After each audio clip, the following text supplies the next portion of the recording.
वृतेष्विह तिरोहितादिदेवेषु कृष्ण एव गतिर्मम अहंकारविमूढेषु सत्सु पापानुवर्तिषु लाभपूजार्थयत्नेषु कृष्ण एव गतिर्मम अपरिज्ञाननष्टेषु मंत्रेष्वव्रतयोगिषु तिरोहितार्थदेवेषु कृष्ण एव गतिर्मम नानावादविनष्टेषु सर्वकर्मव्रतादिषु पाषण्डैकप्रयत्नेषु कृष्ण एव गतिर्मम अजामिनादिदोषाणां नाशकोऽनुभवे स्थितः ज्ञापिताखिलमाहात्म्यः कृष्ण एव गतिर्मम प्राकृताः सकला देवा गणितानन्दकं बृहत् पूर्णानन्दो हरेस्तस्मात् कृष्ण एव गतिर्मम विवेकधैर्यभक्त्यादि रहितस्य विशेषतः पापासक्तस्य दीनस्य कृष्ण एव गतिर्मम सर्वसामर्थ्यसहितः सर्वत्रैवाखिलार्थकृत् शरणस्थसमुद्धारं कृष्णं विज्ञापयाम्यहं कृष्णाश्रयमिदं स्तोत्रं यः पठेत् कृष्णसन्निधौ तस्याश्रयो भवेत् कृष्ण इति श्रीवल्लभो ब्रवीत् इति श्रीवल्लभाचार्यरचितं कृष्णाश्रय स्तोत्रम संपूर्णम।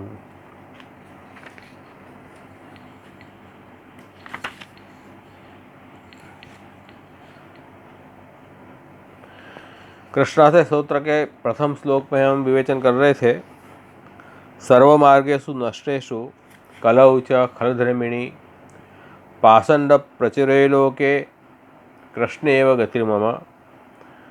इस खल धर्म वाले कलयुग में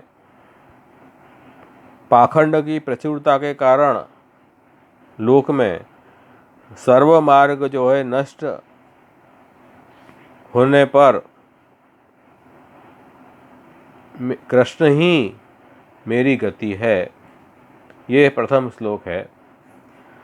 इस प्रथम श्लोक में हम देख गए कि श्री महाप्रभु जी यहाँ कृष्णाश्रय का महात्म्य हमें दिखाना चाह रहे हैं और आप ये आज्ञा कर रहे हैं कि अब जिस युग में हम जी रहे हैं उस युग में केवल भगवद आश्रय का जो मार्ग है जिसमें जीव अपने साधन बल को छोड़ के और कृष्ण पे पूर्णतः आश्रित हो जाए, वही जो कृष्ण का मार्ग है वही पुष्टि मार्ग है। वो पुष्टि मार्ग से ही अब हमारा उद्धार हो पाएगा, क्योंकि जितने भी साधन वाले मार्ग हैं वो अब कलयुग में उस पे चलना बहुत दुस्तर हो गया है। इस कारण और दुस्तर क्यों हो गया है तो उसका कारण दिया कि खल धर्मिणी, ये कलयुग जो है वो खल धर्म वाला है। खल धर्म का अर्थ हम ये बात देखे थे कि अंतः दुष्ट धर्म, जहाँ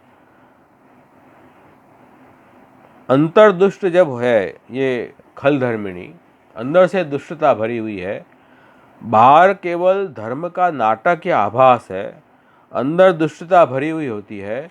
इसलिए ये इस कलयुग में, इस काल में बहुधा जो लोग हैं, मेजॉरिटी, वो इसी प्रकार के लोग होते हैं कि जो अंतर्दुष्ट प्रकार से धर्म का आचरण करते हैं, जिस कारण लोक में पाखंड की प्रबलता है। पाखंड धर्म की, पाखंड धर्म का मतलब है कि हिपोक्रेसी ज़्यादा है, धर्म का नाटक ज़्यादा है और सही माने में धर्म का आचरण नहीं कर रहा है, सही दिल से कोई धर्म का आचरण नहीं कर रहा है। दिखावे के लिए या स्पर्धा के भाव से या पैसे कमाने के भाव से या अपनी फेम के लिए ऐसे लाभ पूजार्थ लोग जो हैं वो धर्म में प्रवृत्त हुए हैं। इस कारण जो मार्ग थे, जो भगवत प्राप्ति के जो मार्ग हैं, वो सभी मार्ग हैं वो नष्ट प्राय जैसे हो गए हैं और उन मार्ग से हमारा उद्धार होना शक्य नहीं लगा। ये मार्ग कौन कौन से हैं? मुख्यतः कर्म मार्ग, ज्ञान मार्ग, भक्ति मार्ग, सांख्य, योग इत्यादि जो मार्ग हैं, ये मार्ग से हम भगवत प्राप्ति कर सकते हैं। लेकिन ये मार्ग भी अब इतने कारगर सिद्ध नहीं हो रहे हैं। उसका भी हम कारण देख चुके थे कि कर्म मार्ग जो है वो श्री महाप्रभु जी के अनुसार कर्म मार्ग का मतलब है चित्त प्रसिद्धति। जैसे ये इसी संदर्भ को यदि हम शास्त्र प्रकरण के आधार पर देखें, ये जो कृष्णाश्रय में जो बात करी है उसी बात को श्री महाप्रभु जी ने अपने तत्वार्धिक निबंध में भी यही बात करी है। देखो उस बात को उस एंगल से अपन देखें, फिर अपन टीकाकार को लेंगे। पहले से महाप्रभु जी के शब्दों में ही ये प्रथम श्लोक की व्याख्या हम एक बार करें। महाप्रभु जी ने ये कृष्णाश्रय का श्लोक लिखा, सर्व मार्गेषु नष्टेषु कलौ च खल धर्मिणी पाषंड प्रचुर कृष्ण गतिर्मम। इस श्लोक की व्याख्या स्वयं से महाप्रभु जी ने तत्वार्धिक निबंध में की है। वो कैसे की है वो अपन देखें। तो महाप्रभु जी यहाँ आज्ञा कर रहे हैं कि भाई उत्तम से उत्तम मार्ग भगवत प्राप्ति के उपलब्ध हैं। उसमें सबसे उत्तम तो भक्ति मार्ग है ही, जहाँ कृष्ण की सेवा भक्ति की जाती है। तो सब लोग जो हैं वो इस कृष्ण सेवा के मार्ग में क्यों जुड़ते नहीं हैं? देखो अपन ये कह रहे हैं कि ये बहुत उत्तम मार्ग है, और उत्तम मार्ग होने के बावजूद भी सब लोगों की रुचि इसमें क्यों नहीं होती है, ये भक्ति मार्ग में? ये एक प्रश्न हुआ। उस प्रश्न का उत्तर से महापुरुष स्वयं दे रहे हैं। बुद्धावतारे तु अधुना हरौ तद्वशगासुरा नाना मतानि विप्रेषु भूत्वा कुर्वन्ति मोहनम। आज्ञा ये कर रहे हैं कि गीता जी में दो प्रकार के जीव बताए हैं, एक देवी जीव, दूसरे आसुरी जीव। तो जो आसुरी जीव हैं, जिनके लिए भगवान स्वयं कह रहे हैं कि वो संसार बंधन के लिए ये सृष्टि प्रकट हुई है, और ये सृष्टि कभी भी प्रभु के सन्मुख होती नहीं है, और प्रभु जो हैं ये सृष्टि सदा काम, क्रोध और लोभ के वश होके और प्रभु का ही विरोध करती है ये आसुरी सृष्टि। और इसका विवेचन भगवान ने गीता के 16वें अध्याय में स्वयं ने किया है, और उसमें यही बात कर रहे हैं कि देवी संपद विमोक्षाय निबंधाया सूरीमता।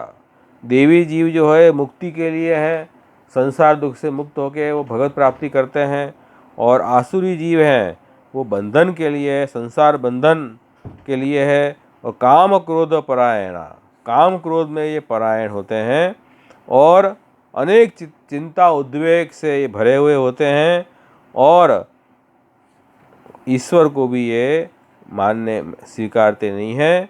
क्यों? तो कह रहे हैं कि भगवत गीता में असत्यम अप्रतिष्ठम ते जगदाहु अनीश्वरम अपरस्वर संभूतम किमनत काम हेतुकम, के ईश्वर से ये सृष्टि नहीं हुई है, अपने आप ये सृष्टि पैदा हो गई है स्त्री पुरुष के संयोग से, इसलिए काम इसका कारण है। ऐसी ऐसी उल्टी उल्टी बातें करते हैं। और ऐसे जो लोग हैं अहंकार से भरे हुए, उनके लिए भगवान कह रहे हैं तानहम द्विषत क्रूरान संसारेषु नराधमान क्षिपामि अजरसम अशुभाना आसुरीष्वेव योनिषु। तो ये क्रूर स्वभाव वाले, द्वेष करने वाले और नीच स्वभाव के लोग हैं, अपवित्र मनुष्य, उनको भगवान कह रहे हैं बार बार आसुर योनि में डालता हूँ। माम अप्राप्य एव कौन्तेय ततो यान्ति अधमाम गतिम, वो भगवान कह रहे हैं मुझे प्राप्त नहीं करते हैं, अधमम गति को प्राप्त होते हैं। तो ऐसे जो आसुरी जीव हैं, उन आसुरी जीव को श्रेष्ठ मार्ग में वो आने लगे। श्रेष्ठ मार्ग में तो यही जहाँ भगवत प्राप्ति होती हो ऐसे जो मार्ग हैं उसमें आए तो ठीक है, लेकिन आके उस मार्ग में गड़बड़ी पैदा करने लगे। देखो गड़बड़ी क्यों, कि जो मार्ग है, जो मार्ग सही तरह बताया हुआ है शास्त्र में, उस तरह उस मार्ग को अनुसरण नहीं करते हैं, अपने काम क्रोध के वश होके उस मार्ग को गलत ढंग से चलते हैं और उसका चेप अन्य लोगों को भी लगाते हैं। ये आसुरी लोग ऐसे होते हैं। इस कारण जो है, जैसे अपन ने गए वक्त देखा था कि कर्म मार्ग में वो निष्काम कर्म मार्ग के जगह सकाम कर्म मार्ग करने लग गए। यज्ञ यागादि भी जो है वो मांस भक्षण के लिए यज्ञ यागादि शुरू कर दिया कि भाई यज्ञ में तो मांस को लगा सकते हैं भोग, तो मांस खाने के लिए ज़्यादा यज्ञ करने लगे, ज़्यादा पशु हिंसा होने लग गई। तो इसलिए यज्ञ नहीं बताए थे। अपने यहाँ तो मांस का निषिद्ध ही है, लेकिन पहले भी जो जहाँ भी पहले मांस वगैरह यज्ञ में उपयोग होता था, वो भी इसलिए कि लोगों की जो उच्छृंखल वृत्ति है, हिंसा वृत्ति, उसको रोकने के लिए ये प्रावधान रखा था कि यज्ञ में ही अलाव है, अन्य समय में अलाव नहीं है। तो फिर लोगों ने यज्ञ इसलिए करने शुरू किए कि उनको नॉन वेज खाने की इच्छा थी, हिंसा करने लगे। तो अपनी जो काम क्रोध जो परायणता है, उसके कारण उन्होंने ये निष्काम शुद्ध कर्म मार्ग था वो दूषित कर दिया। ज्ञान मार्ग शुद्ध था, उसमें मायावाद घुसा के वो अशुद्ध कर दिया। देवताओं की उपासना करने से ज्ञान की प्राप्ति होती थी, उन देवताओं की उपासना भी सकाम बुद्धि से करने लग गए, तो ज्ञान प्राप्ति के जगह वो संसार का कारण बना। सांख्य योग भी जो इसमें ईश्वर का ध्यान करने के लिए, ईश्वर और जीवात्मा का ज्ञान प्राप्त करने के लिए सांख्य योग था, मन को स्थिर करने के लिए योग था, हम लोग ने उसमें ईश्वर को गायब कर दिया।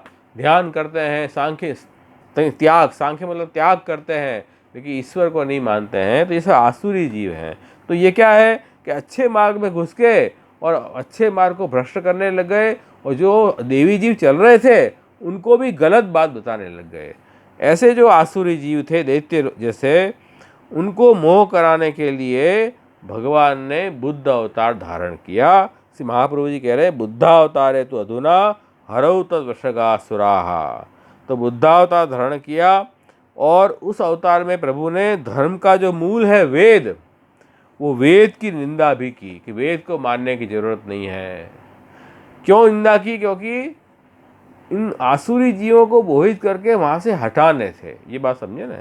तो इसलिए दैत्य को मोह कराने के लिए उन्होंने फिर कह रहे हैं कि सुरा तो वर्षगासुरा, भगवत आज्ञा से सब देवताएं भी ब्राह्मणों के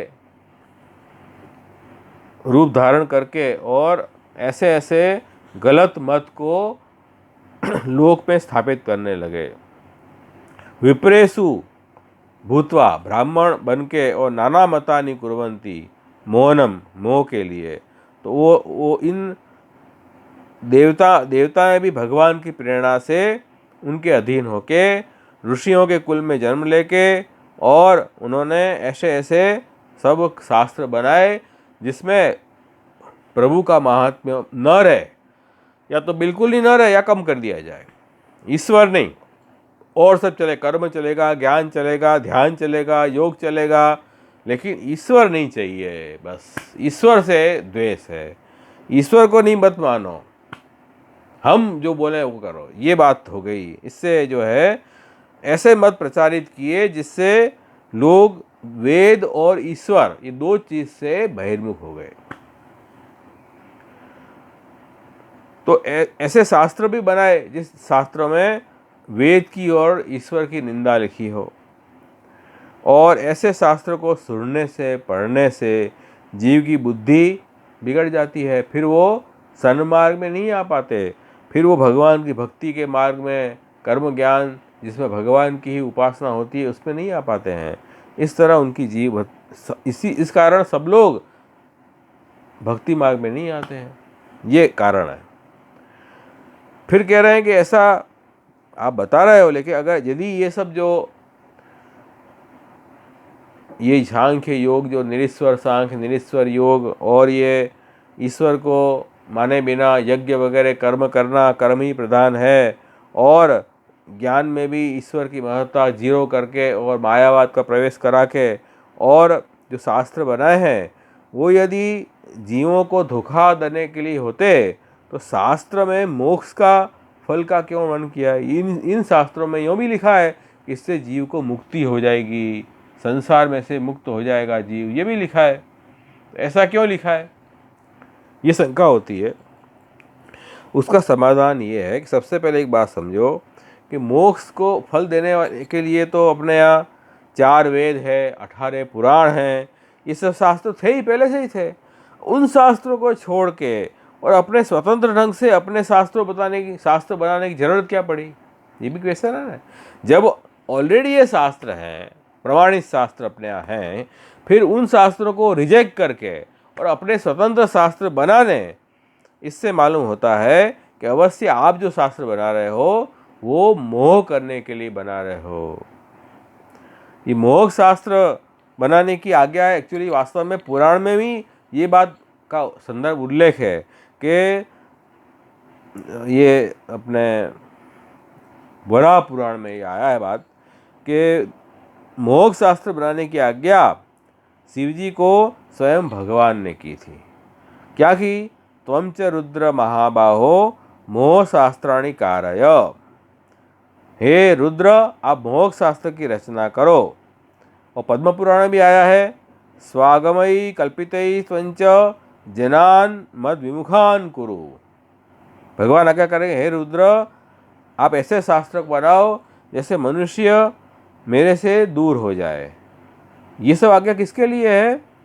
मोह शास्त्र बने। किसके लिए मोह शास्त्र बनाने हैं? जो आसुरी जीव हैं उनका स्वभाव ही ऐसा है कि वो भगवत मार्ग पे नहीं चल पाते हैं, चलेंगे तो उसको गलत ढंग से फॉलो करेंगे, और जो बेचारे जेन्युइन पार्टी हैं उनको भी उनकी बुद्धि भी भ्रष्ट कर देंगे। इसलिए उनको मोह कराने के लिए ये भगवान ने ही स्वयं आज्ञा की है।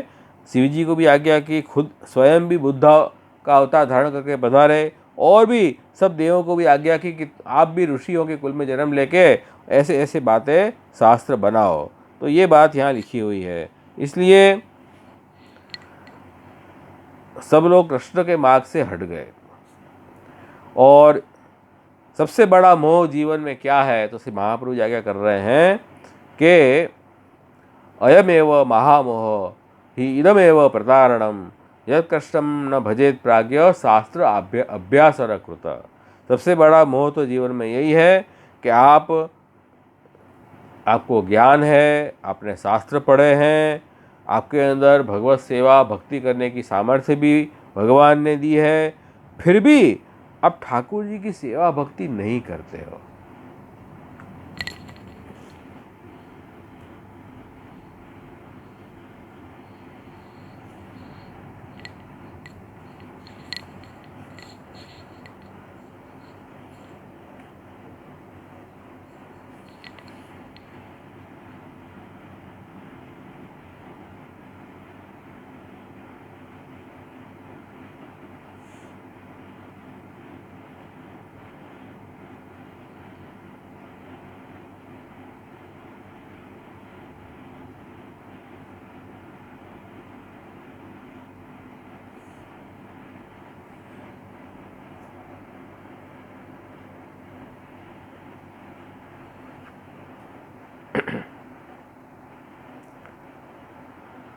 હવે અવાજ આવી રહી છે? હવે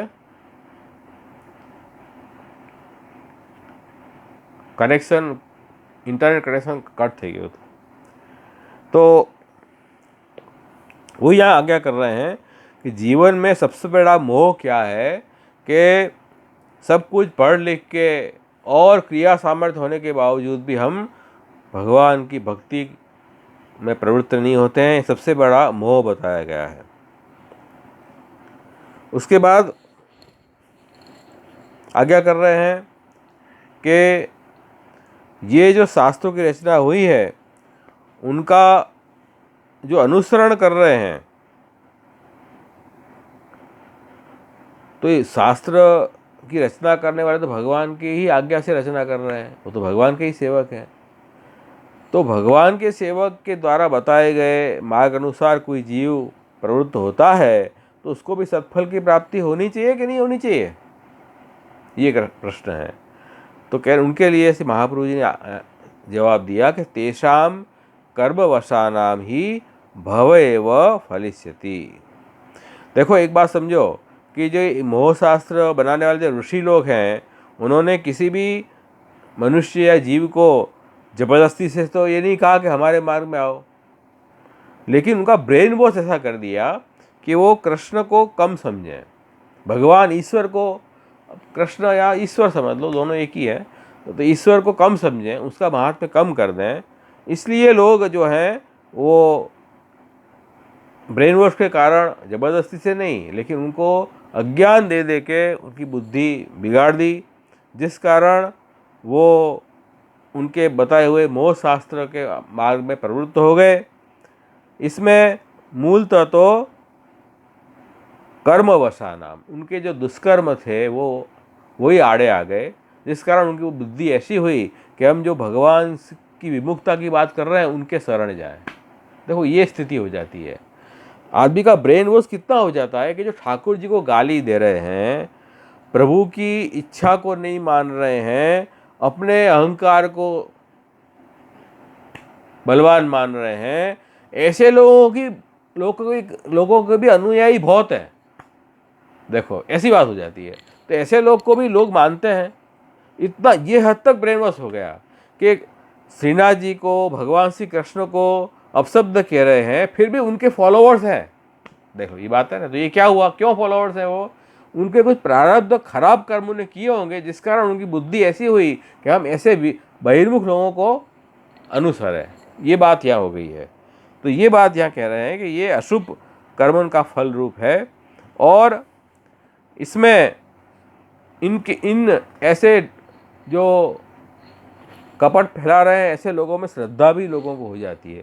श्रद्धा तो क्या, अंधश्रद्धा एक प्रकार की वो, और अपने सर्वसम्मत जो आचार्य परंपरा है, सर्वसम्मत जो वेदादि शास्त्र हैं, उनको छोड़ के और ये स्वतंत्र जो मार्ग बता रहे हैं पहली बार, ऐसे मार्ग में श्रद्धा लोगों की हो जाती है। इतने सालों से कोई संप्रदाय चल रहा है, जैसे अपना पुष्टि मार्ग संप्रदाय आज 550 साल से चल रहा है, तो से महाप्रभु जी, गोसाई जी के परवर्ती आचार्य से ये संप्रदाय चल रहा है। उन परंपराओं को रिजेक्ट करके, छोड़ के स्वतंत्र कुछ बताना अपना, ये एक एग्जाम्पल दे रहा हूँ मैं। इसी तरह हिंदू धर्म में भी इस तरह लोग जो हैं परंपरा को छोड़ के स्वयं खुद गुरु बन बैठे आज के लोग, और कुछ भी अनाप शनाप बोल रहे हैं। तो ये जो है उनमें भी लोगों को श्रद्धा है, ऐसे लोगों की फेवर भी करते हैं, एडवोकेसी भी करते हैं। तो ये क्यों होता है, क्योंकि प्रारब्ध कर्म उनके ऐसे हैं, दुष्कर्म, जिन कारण उनको ऐसी उनमें श्रद्धा हो गई, खोटे लोगों में श्रद्धा हो गई। इसलिए उनको क्या होगा, संसार चक्र में वो घूमते रहेंगे ऐसे लोग। इसलिए भगवान कह रहे हैं कि ऐसे लोग को मैं बारंबार संसार में ही उनको डालता हूँ। और यदि भगवान का विरोध करेंगे, यहाँ क्लियर लिखा है कि वेद को अगर नहीं भी माना आपने, चलो ठीक है नहीं माना, आप अपने कल्पित मार्ग से चल रहे हो, तो संसार तो है ही है, भव एव फलिष्यति, वो तो यहाँ कह ही रहे थे महाप्रभु जी। लेकिन भगवत विरोध आचरण हेतु नरके पी पात, भगवान का विरोध करो, ऐसा कुछ करोगे तो आपको नरक ही मिलने वाला है, ये बात भी समझ लो। तो स्पष्ट यहाँ से महाप्रभु जी ने ये बात समझाई है। तो हम पुष्टि मार्गियों को तो ऐसे भ्रामक लोगों से दूर ही रहना चाहिए, ऐसे वंचक दुष्ट हर रहा है। महाप्रभु जी ने स्वतंत्र ग्रंथ लिखा है, उसमें दुस्संग विज्ञान प्रकरण, उसमें ये लिखा है ऐसे वंचक लोगों से हमें दूर रहना चाहिए। बातें तो बड़ी बड़ी सिद्धांत की और बड़ी बड़ी बातें करते हैं, और अंदर से अंतर्दुष्ट हैं, कलौचा खल धर्मिणी, और वो भगवान का विरोध करते हैं मूल में। ऐसे लोगों से हमें दूर रहना चाहिए, मूल में ये बात कह रहे हैं। तो ऐसे जो पाखंडी लोग भी अपने इस कलयुग में बहुत पैदा हो गए हैं, और वो उनकी बुद्धि भ्रष्ट इसलिए कर रहे हैं, या कोई अगर भगवान की प्रेरणा से कर रहा है, भगवान की आज्ञा मांगे तो उसका तो कल्याण हो जाएगा, लेकिन उनके जो अनुयायी हैं उनको तो संसारी फल मिलेगा, और यदि भगवान का विरोध करेंगे तो नरक प्राप्त होगा। ये बात भी समझ लो। ये पुष्टि मार्ग में भी ऐसा है और हिंदू धर्म में भी इस तरह के सब भ्रांति हो रही है। तो ये सब हमें समझना है कि ऐसे लोगों से हमेशा दूर रहना है हमें। तो ये सब कलयुग की युग धर्म है जिस कारण तकलीफ आ रही है।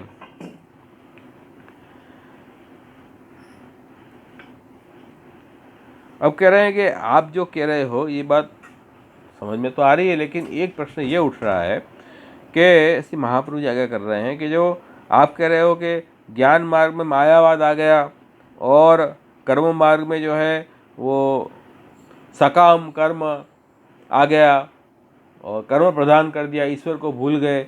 मायावाद में भी ये सृष्टि भगवान ने बनाई हुई नहीं है, तो माया से अपन को मिथ्या कल्पित हो रही है, ऐसी ऐसी बातें करने लगे, भगवान का महात्म्य गौण कर दिया और ब्रह्म जो है जीव दोनों एक ही हैं, ऐसी बात करने लग गए। तो ईश्वर को ही नकार दिया आपने। ये मायावाद है। जगत मिथ्या है, ब्रह्म सत्य है और जीव भी ब्रह्म की तरह व्यापक है, इसलिए कह रहे हैं कि जीव ही ब्रह्म है। ये बात हो गई। तो अंतिम ज्ञान में जीव ही ब्रह्म है। तो ये सब बातें से हम ईश्वर का ही विरोध, अंदर से ईश्वर का विरोध है, बाहर से तो नहीं लग रहा है ईश्वर का विरोध, लेकिन अंदर से जब हमको समझ में आएगी कि ईश्वर का विरोध है। यज्ञ कर रहे हैं, बड़े बड़े कर्म कर रहे हैं, अच्छे अच्छे कर्म भी कर रहे हैं, लेकिन उसमें ईश्वर नहीं है, ईश्वर को नहीं मान रहे। इस कर्म से ही सब कुछ मिल जाएगा। ये सब जो बातें हैं तो ये भ्रम करने वाली है, जो कह रहे हैं। तो कह रहे हैं कि इसलिए, और कई लोग तो भक्ति का भी वर्णन बहुत करते हैं बड़ी भाव से, लेकिन भक्ति में भी कुछ न कुछ अंतर्दृष्टता रही हुई है। तो आप तो कह रहे हो कि ये सब जो मोह कराने वाले, मोह कराने कैसे हुए? तो कर्म ज्ञान भक्ति की बातें करते हैं ये सब लोग। तो मोह कैसे हुआ? तो उसका कारण समझा रहे हैं महाप्रभु जी। देखो, ज्ञान कर्म और भक्ति की कसौटी क्या है?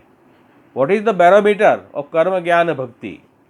तो ये ज्ञान निष्ठा तदा ज्ञेया सर्वज्ञो ही यदा भवेत, कर्म निष्ठा तदा ज्ञेया यदा चित्तम प्रसीदति, और भक्ति निष्ठा तदा ज्ञेया यदा कृष्ण प्रसीदति। ये से महाप्रभु जी ने बताया। क्या बताया? ज्ञान निष्ठा कब समझनी चाहिए, ज्ञान मार्ग कब फलित हुआ समझना चाहिए, जब व्यक्ति सर्वज्ञ हो जाए। और कर्म मार्ग, कर्म की निष्ठा कब सफल हुई माननी चाहिए? यदा चित्तम प्रसिद्ध, चित्त में प्रसन्नता, निर्मलता हो जाए। अपना जो चित्त है, अंतःकरण है, वो एकदम दर्पण की तरह एकदम निर्मल हो जाए। दर्पण को हम आर पार देख सकते हैं। ऐसे हमारा जो अंतःकरण है उसमें काम, क्रोध, लोभ, मोह, मम, आश्चर्य सब कुछ नष्ट हो जाए और दर्पण की तरह वो स्वच्छ निर्मल बन जाए, तब तो समझना। और मन सदा प्रसन्न रहे, तब समझना कि आपका कर्म सफल हुआ। नहीं तो कर्म सफल नहीं है। मन में लोभ है और पूजा की कामना है कि हमारी कीर्ति बढ़े, हम इतना कर्म कर रहे हैं, इतने हॉस्पिटल बना रहे हैं, इतनी धर्मशाला बना रहे हैं, इतने गरीबों को दान दे रहे हैं, तो मन में ऐसी ऐसी भावना रहेगी तो मतलब समझ लो कि अभी चित्त की प्रसन्नता प्राप्त नहीं हुई है, चित्त आपका शुद्ध नहीं हुआ है। मन में अभी आसक्ति भरी हुई है, अहंकार भरा हुआ है। तो ये कह रहे हैं कि अभी कर्म का ढोंग है केवल। और भक्ति निष्ठा तदा गया यदा कृष्ण प्रसीदति, भक्ति मार्ग सफल कब हुआ जाना चाहिए?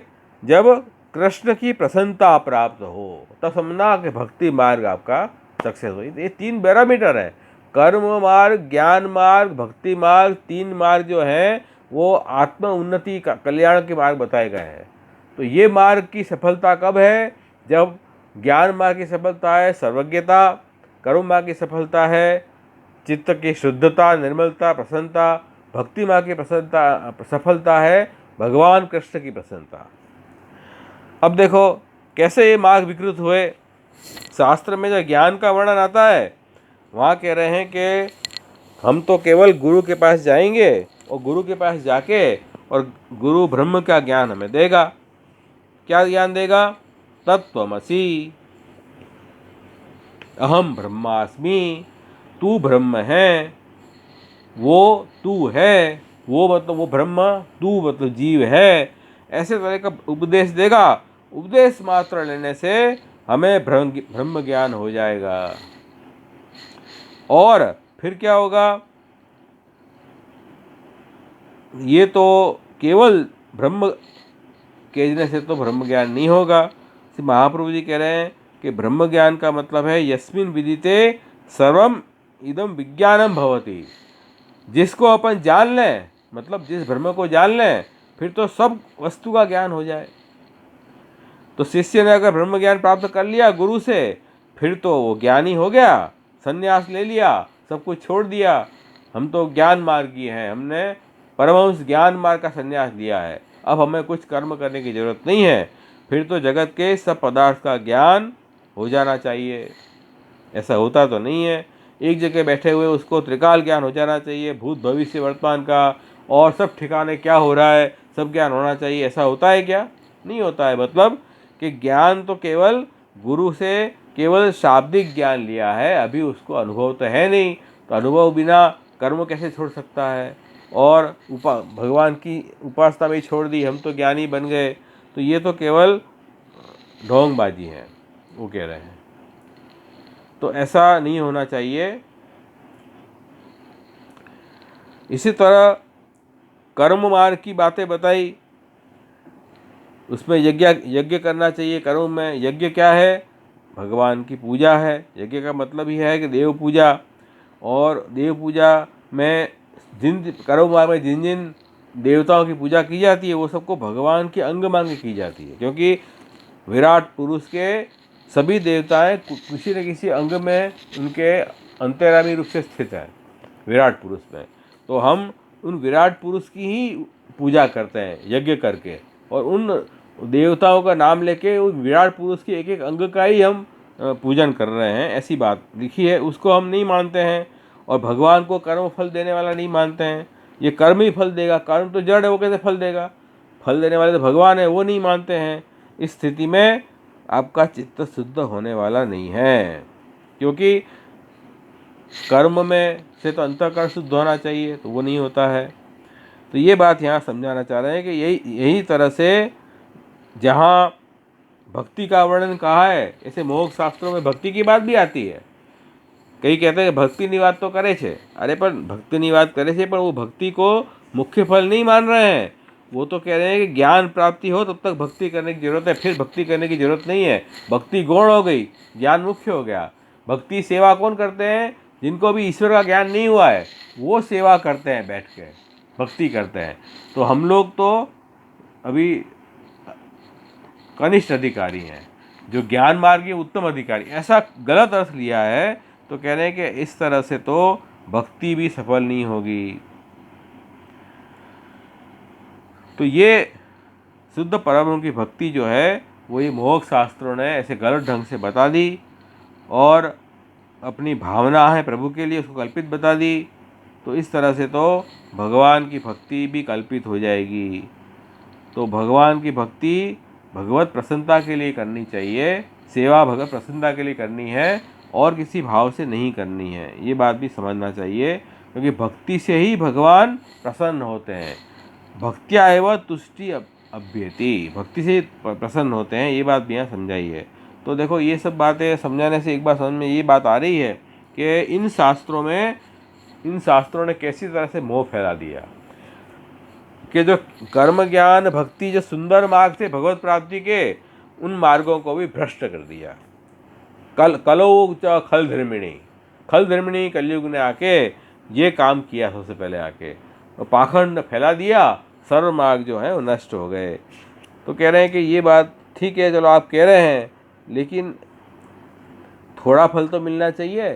चलो पूरा फल न मिले, इतना प्रयत्न किया, थोड़ा फल तो मिलना चाहिए। तो कह थोड़ा फल कहाँ से मिलेगा? महापुरुष ने बहुत बढ़िया उदाहरण दिया है।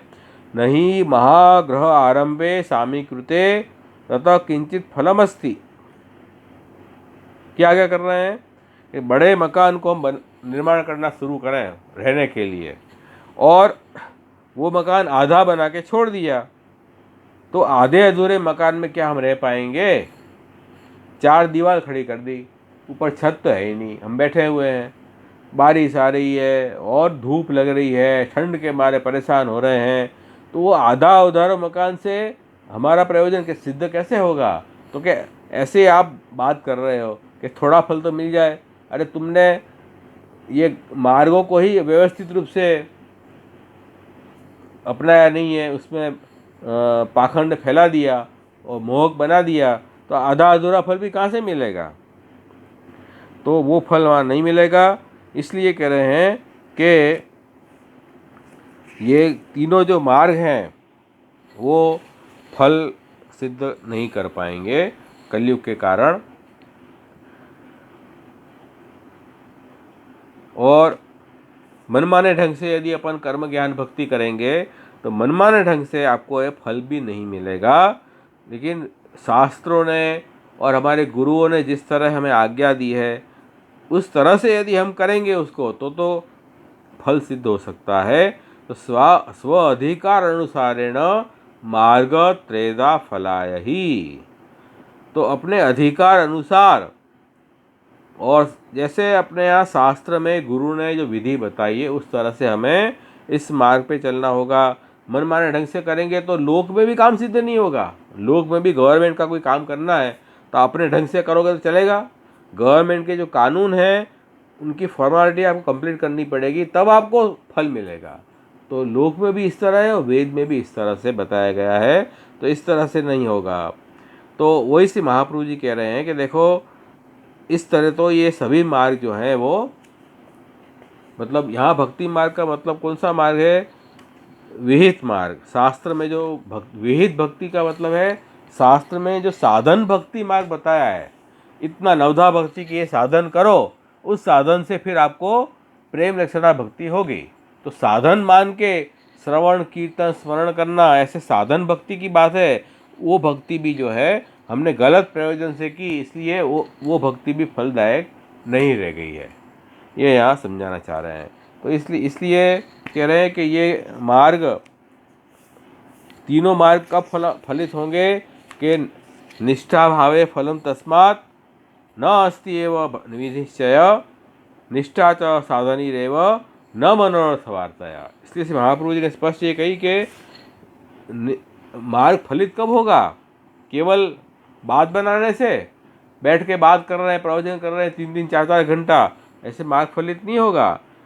उस मार्ग में जो शास्त्र ने और गुरु ने जिस तरह चलने के उपाय बताए हैं उसको अमल में लाना पड़ेगा आपको, तब जाके निष्ठा च साधनी एव न मनोरथ वार्ताया।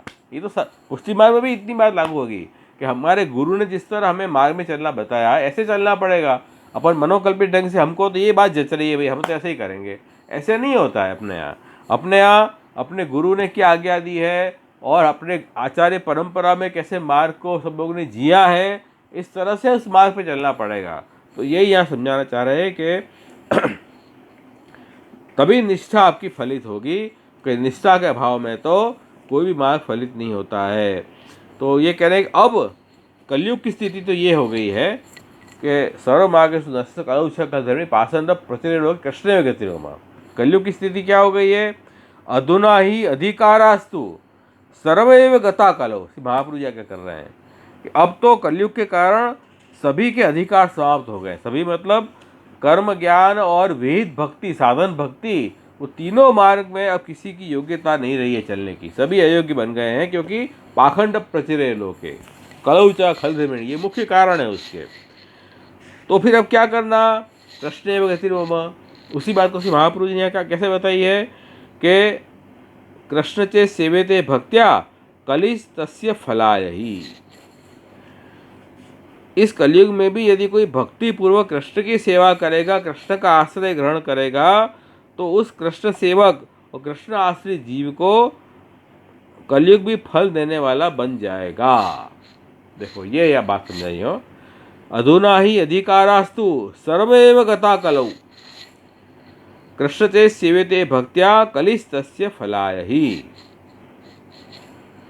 तो अभी तो कर्म ज्ञान और भक्ति, विहित भक्ति के अधिकार कलयुग में समाप्त हो चुके हैं, योग्यता खत्म हो गई क्योंकि पाखंड प्रतीर्ण होके और खल धर्मिणी कलयुग है। लेकिन फिर भी ऐसे युग में भी कोई यदि भक्ति भाव पूर्वक कृष्ण की सेवा करेगा तो कृष्ण उसको फल देने वाला बन जाएगा। कैसे बन जाएगा? तो श्री महाप्रभु जी यहाँ समझाना चाह रहे हैं, कालवशादेव अधिकारा निवृत्ता न साधन कर तुम शक्यन्ते। काल के कारण ही सब अधिकार पूरे हो गए हैं, इसलिए कोई साधन हम करना मुश्किल है हमारे। हम कोई साधन करके कर्म ज्ञान भक्ति के और आगे बढ़े, वैसी संभावना खत्म हो गई है। क्यों खत्म हो गई है? क्योंकि ये कलयुग ने जो है वो ये किया है कि साधन करना शक्य नहीं रह गया है। कृष्णाश्रम में भी आज्ञा कर रहे हैं कि देश काल द्रव्य मंत्र कर्ता कर्म 6 जो धर्म के साधन है वही अशुद्ध हो गए हैं, तो धर्म वैलिड ही नहीं रह जाएगा। ये स्थिति हो गई है। तो इस तरह तो कह रहे हैं कि आप जो भक्ति मार्ग की बात कर रहे हैं कि भक्तिपूर्वक कृष्ण सेवा करो या कृष्ण के आश्रित रहो, वहाँ भी तो यही बात आएगी। वो भी तो कलयुग में ही है, कलयुग के बाहर है। हम जो पुष्टि मार्ग की बात कर रहे हैं वो कलयुग के अंदर है, कलयुग के बाहर है, कलयुग के अंदर ही है। फिर जो कर्म ज्ञान और जो मर्यादा भक्ति की स्थिति हुई वो भी अपने पुष्टि मार्ग की स्थिति में हो जाएगी नहीं हो जाएगी? तो क्या नहीं होगी। क्यों नहीं होगी? कह रहे हैं कि अवतीर्ण भगवान सर्वमुक्त्यर्थम इति प्रमेय बलेनेव फलिष्यति इति स्वाधिकार अभावेपि ततः फलम भविष्यति इति अर्थः। ये आज्ञा यूँ कर रहे हैं यहाँ कि देखो एक बात समझो कि सभी जीवों की कृपा करने के लिए भगवान जो हैं सब जीवों को उद्धार करने के लिए प्रभु स्वयं प्रकट हुए। कहाँ प्रकट हुए? द्वापर के अंत में भगवान श्री कृष्ण के रूप में। क्योंकि द्वापर के अंत में कलयुग के प्रारंभ में संधि काल था, उस संधि काल में भगवान कृष्ण का प्रकट हुआ। अब उस संधि काल में जो प्रकट हुआ तो अब उस स्थिति में तो प्रारंभ कलयुग का हो ही चुका था, मैंने होने वाला था, नहीं हो चुका था, थोड़े साल बाकी थे। इस स्थिति में अब जीवों को कर्म ज्ञान और मर्यादा भक्ति से तो बहुत शक्यता कम हो गई थी। तो भगवान ने दया करके कृपा करके और आप स्वयं प्रकट हुए सभी जीवों का उद्धार करने के लिए, और आपने प्रमेय बल से, प्रमेय बलेनेव फलिष्यति, प्रमेय बल से फल देंगे। स्व अधिकार अभाव है, जीव का अधिकार तो योग्यता तो है नहीं कि हम इतने शास्त्र और गुरु ने जो बताए हुए साधन हम कर पाए, ऐसी स्थिति हमारे में रही नहीं है। लेकिन भगवान अपने स्वरूप से अपने सामर्थ्य से फल देंगे, यूँ कह रहे हैं। इसलिए कलयुग में एक भक्ति भाव पूर्वक कृष्ण आश्रित हो जाए, वो कृष्ण सेवा में जुड़े, तो ये कलयुग में भी प्रभु के सामर्थ्य से हमारा उद्धार हो जाएगा। हमारे में सामर्थ्य नहीं है कोई, ये बात समझाना चाह रहे। तो ये पुष्टि मार्ग की महत्ता है। पुष्टि मार्ग का ये सुपर हैंड है, मर्यादा मार्ग के ऊपर पुष्टि मार्ग का ये क्या कहते हैं, सर्वोपरिता है कि कर्म ज्ञान और मर्यादा भक्ति मार्ग या उपासना मार्ग जैसे कलयुग में सभी की योग्यता खत्म हो गई इस मार्गों में चलने की, तो अब पुष्टि मार्ग पे तो कोई भी जीव चल पाएगा। जीव मात्र जो है पुष्टि मार्ग में आ सकता है, पुष्टि मार्ग की उत्तमता है। हाँ, तो वही बात कह रहे हैं कि लेकिन उसमें कंडीशन क्या बताई कि कृष्ण चेत सेवेते भक्त्या, जो कृष्ण की सेवा करे तो, नहीं तो नहीं। और सेवायाम दुर्लभत्वम, जो लगाया ना, कृष्ण चेत सेवेते भक्त्या, जो कृष्ण की सेवा भक्ति भाव पूर्वक करे तो क्या होगा कि कलिस तस्य फलाई, कली उसको फल देने वाला बनेगा। कब बनेगा? कृष्ण की भक्ति भाव पूर्वक सेवा वो दुर्लभ है, सब लोग नहीं कर पाते हैं। यही समझ है, सबसे सरल मार्ग हो, बिल्कुल सरल है। कलयुग में हर जीव अगर चाहे तो इस मार्ग पे चल सकता है। कृष्ण एवं गतिरोध में जो कृष्ण का मार्ग है वो बड़ा सरल सहज मार्ग है, उसमें कोई आडंबर की जरूरत नहीं है। पत्रम पुष्पम फलम तोयम यो में भक्त्या प्रयच्छति, तो भगवान कह रहे हैं कि पत्र पुष्प फल और जल भी मुझे देगा न, तब भी मैं खुश हूँ। भक्ति से अगर यदि आप दो तो, नहीं तो नहीं। तदहम भक्त्यम अपरतम अष्टामी प्रयतात्मना, भक्ति से जो लाया अर्पण किया हुआ जो है वो ठाकुर जी कहते हैं मैं एकदम प्रसन्नतापूर्वक ग्रहण करता हूँ। तो देखो ये बात है, ये पुष्टि मार्ग की महत्ता है। वहाँ कोई आडंबर नहीं है, कोई फॉर्मेलिटी नहीं है, कोई शास्त्र की इतनी आज्ञा पूरी करनी या उसकी वो विधि पूरी करनी, ऐसा कोई आडंबर नहीं है।